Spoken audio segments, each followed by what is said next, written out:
Think about the first time you ever saw an adult handle money. Maybe it was a parent deciding whether to buy something. Maybe it was an argument behind closed doors about bills. Maybe it was the way your household talked about rich people, or never talked about savings, or treated spending as the normal response to a hard week. You probably did not register any of that as a lesson, but it was, and it is still running inside you right now, shaping decisions you believe are entirely your own.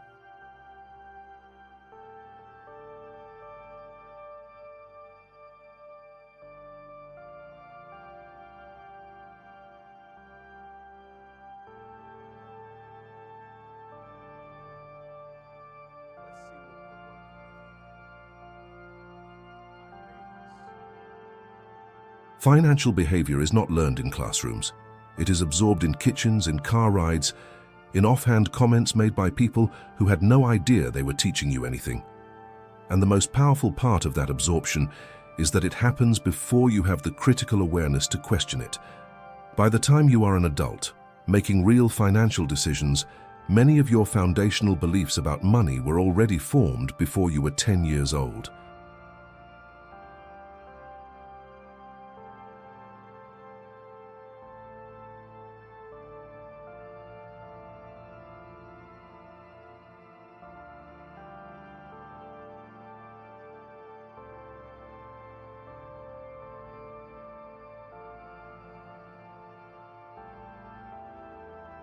This is not about blaming your parents or your upbringing. Most people pass on what they know, and most people only know what they were shown. But if you do not become conscious of that inheritance, you will repeat it. And then, without meaning to, you will pass it on again. Let us look at how this actually works in practice. Every family has what you might call a financial culture. It is not written down anywhere. It is expressed in behavior.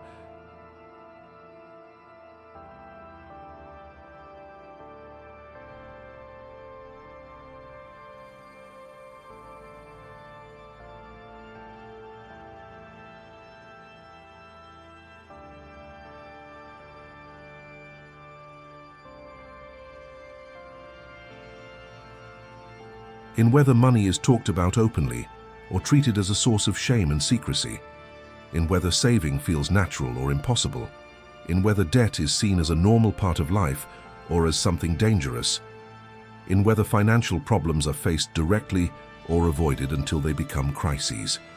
Children do not learn these things from conversations. They learn them from observation.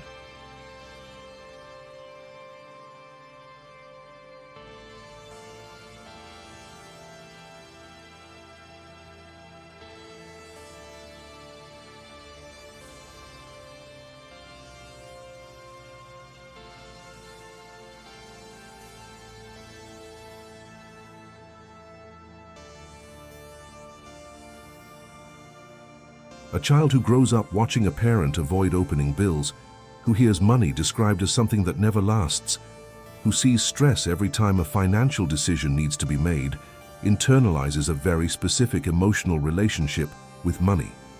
Not information about money, a feeling about it. And feelings, especially ones anchored in early childhood, are far more durable than any advice or instruction that comes later.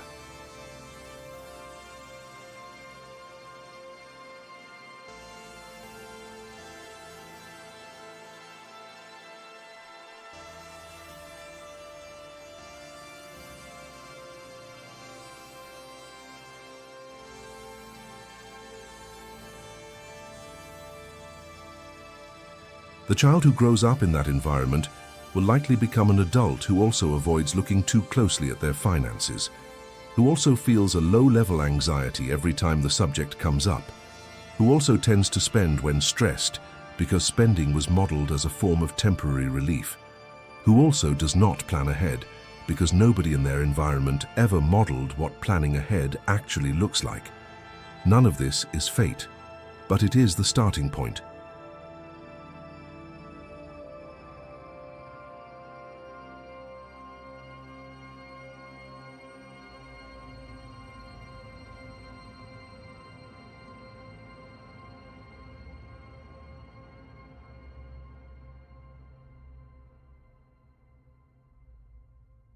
And most people do not even know they have a starting point. They simply believe this is how they are with money. Now here is a belief that needs to be examined directly. Money problems are just part of life. Every family struggles. That is just how it is. This belief is not entirely wrong in the sense that financial difficulty is genuinely common, but when it is used as an explanation that closes the door on inquiry, it becomes something else.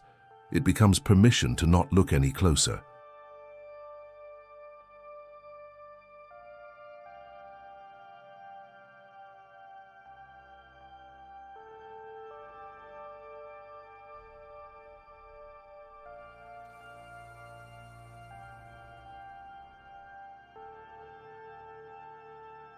It says, "This is normal, therefore it is expected, therefore there is nothing to change." The families that break generational financial patterns are not the ones that suddenly get lucky. They are the ones where someone at some point decided to get curious instead of just accepting. Where someone asked, why do we handle money this way? Where does this belief actually come from? Is it true? Does it serve us? That kind of questioning is uncomfortable.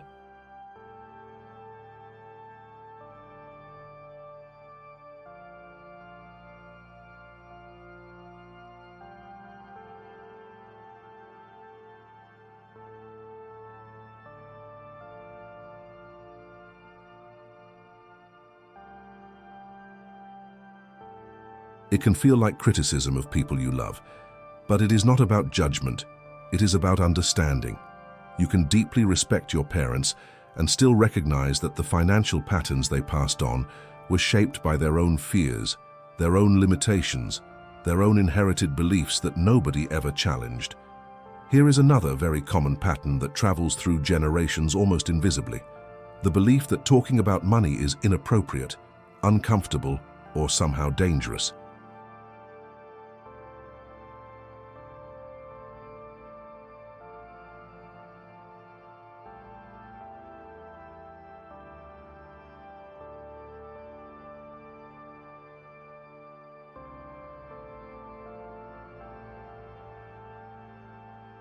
Many families operate with a complete silence around finances. Children grow up with no idea what their parents earn, what they owe, what they save, or how financial decisions actually get made. Money is treated as a private and slightly shameful topic. The consequence of this silence is that children enter adulthood with zero practical financial vocabulary. They do not know how to read a bank statement with intention. They do not know what a budget actually is in practice.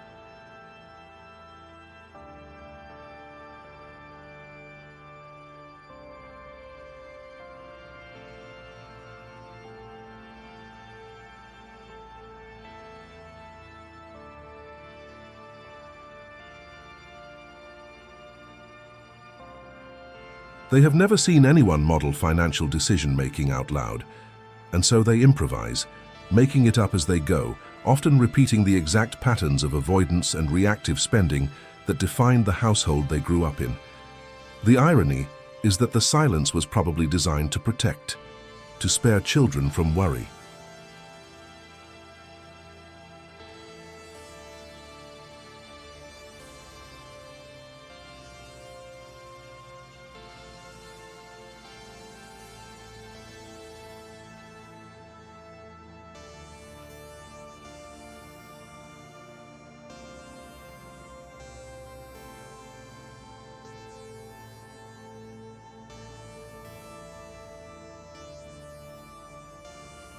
But what it actually produced was adults who were not prepared for the weight of financial reality, and who now feel shame about their confusion because they believe everyone else already knows how this works. If this kind of honest conversation about money is what you're looking for, Mind of Value is built around exactly that. The thinking most people were never given access to. Stick with it.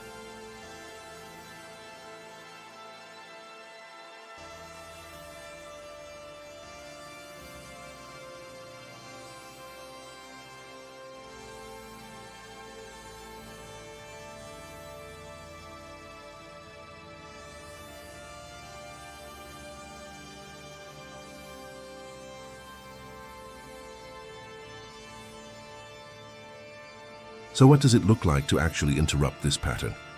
Not just for yourself, but potentially for whoever comes after you. The first step is the most uncomfortable one. Honest observation without self-judgment.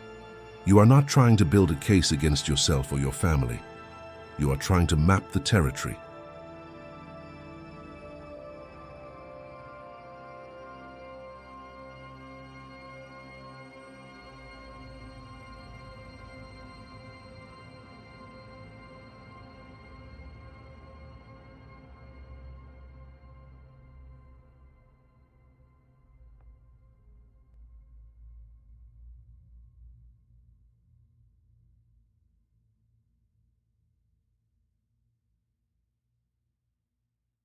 What is your emotional reaction when you think about checking your account balance? What do you feel when a financial problem appears? Do you face it or delay it? When you spend money, does it feel like control or like relief? These are not moral questions, they are diagnostic ones. And the answers tell you a great deal about what you absorbed and where your default responses were formed. The second step is separating the inherited belief from the present reality.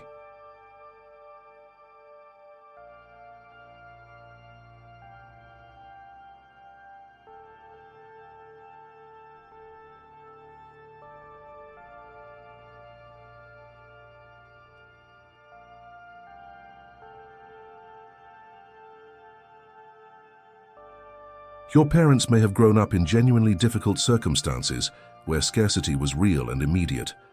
The financial behaviors they developed may have been reasonable responses to that reality, but you are not in that reality.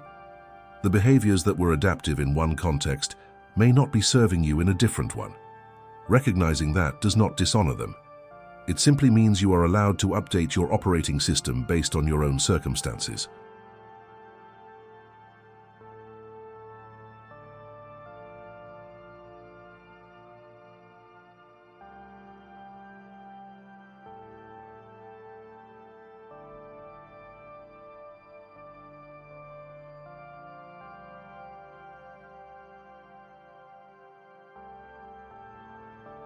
The third step is introducing language.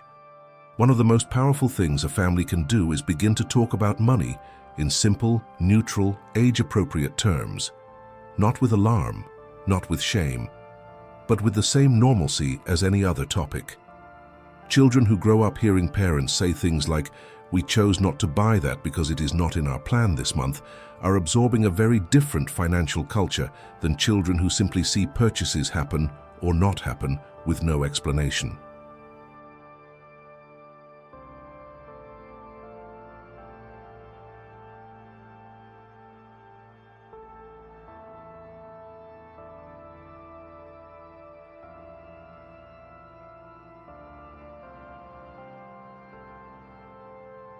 Language makes the invisible visible, and what is visible can eventually be learned, adjusted, and passed on differently.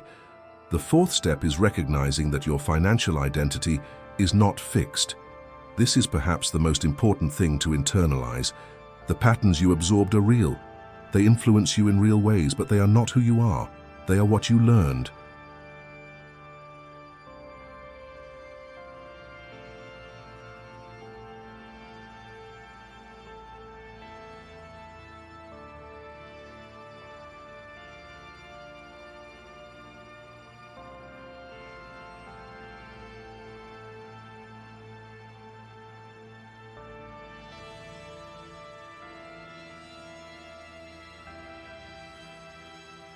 And what was learned can be unlearned, or at minimum understood well enough that you can choose differently in the moments that matter.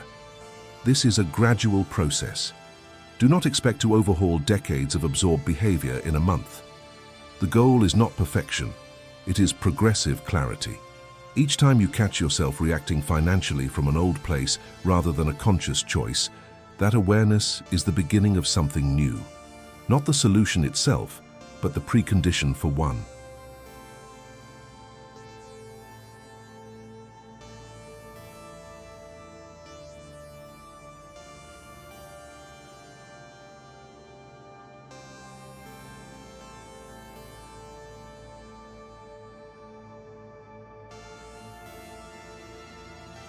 Financial generational patterns are stubborn precisely because they are invisible. They feel like personality. They feel like reality. They feel like just the way things are. The people who break them are not special or extraordinarily disciplined. They are simply the ones who looked directly at the pattern and decided they did not want to pass it forward unchanged. You did not choose the financial culture you were raised in, but you can choose what you do with it now that you can see it.